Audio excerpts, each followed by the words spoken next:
ZEE5 ಇರುವಾಗ ನೀವು ನಿಮ್ಮ ನೆಚ್ಚಿನ ಶೋಗಳನ್ನ ಎಂದಿಗೂ ಮಿಸ್ ಮಾಡಿಕೊಳ್ಳುವುದಿಲ್ಲ. ಅದು ಸಂಪೂರ್ಣ ಉಚಿತವಾಗಿ.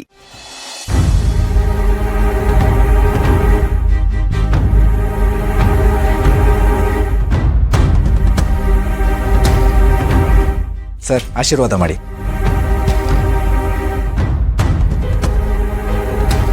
ಹಲೋ ಬಾಬಾ, ನಾನು ಭೂಪತಿ ಸರ್ ಜೊತೆ ಒಂದು ಕಾಲಲ್ಲಿದ್ದೆ. ನಿಮ್ಗೆ ಆಮೇಲೆ ಕಾಲ್ ಮಾಡ್ಲಾ?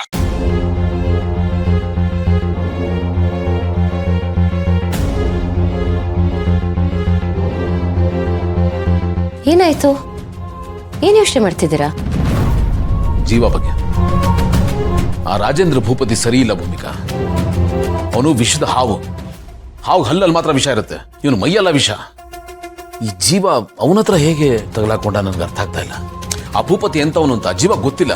ಹೇಗೆ ಗೊತ್ತಾಗುತ್ತೆ? ಒಬ್ಬ ವ್ಯಕ್ತಿನ ನೋಡಿದ ತಕ್ಷಣ ಅವನು ಹೀಗೆ ಅಂತ ಯಾರಿಂದಾನು ಹೇಳಕ್ಕಾಗಲ್ಲ ಅಲ್ವಾ ಗೌತಮ್ ಅವರೇ? ನಿಮಗ್ ಭೂಪತಿ ಬಗ್ಗೆ ಗೊತ್ತು, ಆದ್ರೆ ಜೀವನ ದೃಷ್ಟಿಯಲ್ಲಿ ಅವನು ತುಂಬಾ ಒಳ್ಳೆಯವನು. ಭೂಪತಿ ನೀನ್ ಅನ್ಕೊಂಡ್ ಹಾಗಿಲ್ಲ ಅಂತ ಜೀವಾಗ ಹೇಗೆ ಹೇಳೋದಂತಾನೆ ನನ್ಗೆ ಅರ್ಥ ಆಗ್ತಿಲ್ಲ. ನಾವೇ ನೋಡಿದ್ವಲ್ಲ ಫಂಕ್ಷನ್ ಅಲ್ಲಿ ಹೇಗೆ ಕಾಲಿಗೆ ಬಿದ್ದು ನಮಸ್ಕಾರ ಮಾಡ್ತಿದ್ದ ಅಂತ. ಅದೇ ನನಗೂ ಯೋಚನೆ ಆಗ್ತಾ ಇರೋದು.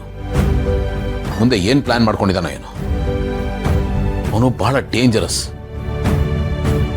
ಅವ್ನು ಏನ್ ಮಾಡೋದಕ್ಕೂ ಹೇಸೋನಲ್ಲ. ನನ್ಗೆ ಅದು ಯೋಚನೆ ಆಗ್ತಾ ಇರೋದು. ಅಲ್ಲ, ನನ್ಗೆ ಅರ್ಥ ಆಗ್ತಿಲ್ಲ. ನೀವು ಇಷ್ಟೊಂದು ಯೋಚನೆ ಮಾಡೋ ಬದಲು ಜೀವನ್ಗೆ ನೇರವಾಗಿ ಭೂಪತಿ ನೀನ್ ಅನ್ಕೊಂಡಾಗ ಅಲ್ಲ ಕಣೋ ಅಂತ ಹೇಳ್ಬೋದಲ್ವಾ? ವಿಷಯ ಹೀಗೆ ಅಂತ ಗೊತ್ತಾದ್ರೆ ಜೀವನೂ ಕೇರ್ಫುಲ್ ಆಗ್ತಾನೆ. ಮನೆ ಫಂಕ್ಷನ್ ನಡೀತಾ ಇತ್ತು, ಎಲ್ರು ಖುಷಿಯಾಗಿದ್ರು. ಯಾಕೆ ಸುಮ್ಮನೆ ಮೂಡ್ ಹಾಳು ಮಾಡೋದು, ಆಮೇಲೆ ಹೇಳೋಣ ಅನ್ಕೊಂಡು ಸುಮ್ಮನಾದೆ. ಆದ್ರೂ ನಾನು ಬರೋವಾಗ ಮಹಿಮಾಗೆ ಸೂಕ್ಷ್ಮವಾಗಿ ಹೇಳ್ಬಿಟ್ಟು ಬಂದೆ. ಆದ್ರೂ ಯಾಕೋ ಮನಸ್ಸು ತಡಿಲಿಲ್ಲ. ನಾನೇ ಮಾತಾಡಬೇಕು ಅಂತ ಈಗ ತಾನೇ ಅವನಿಗೆ ಫೋನ್ ಮಾಡಿದೆ. ನೋಡಿ, ಅವನು ಭೂಪತಿ ಹತ್ರ ಮಾತಾಡ್ತಾ ಇದ್ದೀನಿ ಅಂತ ಹೇಳ್ದ. ನನಗೆ ಯೋಚನೆ ಆಗ್ತಾ ಇರೋದೇನು ಗೊತ್ತಾ? ಆ ಭೂಪತಿ ಯಾವ ಮಟ್ಟಕ್ಕೆ ಹೋಗೋದಕ್ಕೂ ಹೆಸಲ್ಲ. ಅವನು ಮುಂದೆ ಏನು ಆಟ ಆಡ್ತಾನೋ, ನಮ್ಮ ನೆಮ್ಮದಿ ಜೊತೆಗೆ ನಿಮ್ಮನೆ ವ್ಯವಹಾರದಲ್ಲಿ ಎಲ್ಲಿ ಕಡ್ಡಿ ಅಲ್ಲಾಡಿಸ್ತಾನೋ ಅಂತ ತುಂಬ ಚೆನ್ನಾಗಿ ಗೊತ್ತಿದೆ. ಎಲ್ಲಿ ಹೊಡೆದ್ರೆ ನಂಗೆ ನೋವಾಗುತ್ತೆ ಅಂತ. ಗೌತಮರೇ, ನೀವು ಅತಿಯಾಗಿ ಯೋಚನೆ ಮಾಡಕ್ ಹೋಗ್ಬೇಡಿ, ಏನೂ ಆಗಲ್ಲ. ಯಾಕೆ ಹೇಳಿ?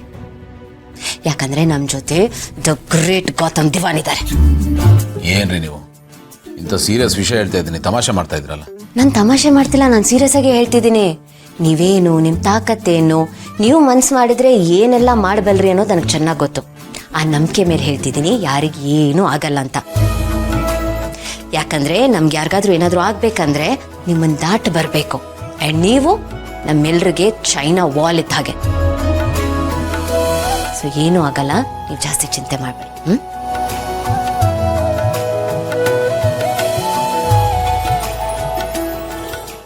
ZEE5 ಆಪ್ ಡೌನ್ಲೋಡ್ ಮಾಡಿ ಎಲ್ಲಾ ಸಂಚಿಕೆಗಳನ್ನು ಸಂಪೂರ್ಣ ಉಚಿತವಾಗಿ ನೋಡಿ.